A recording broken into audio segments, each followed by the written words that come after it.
tak tahulah nak cakap apa Panas ni, pagan ni. Dan nak tahu apa beza cermin ori dengan cermin China? Mari.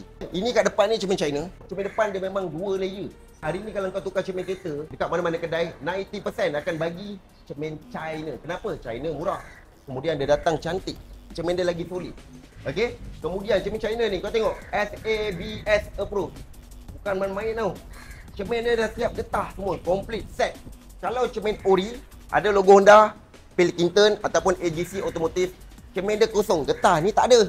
Nak kena pakai balik getah lama. Dan sekiranya kalau getah ni rosak, kena tukar sendiri.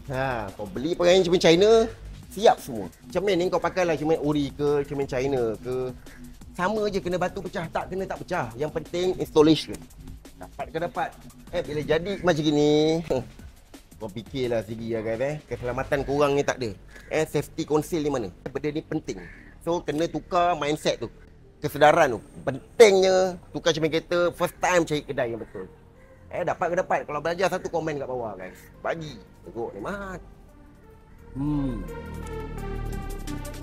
Sambung ketuk.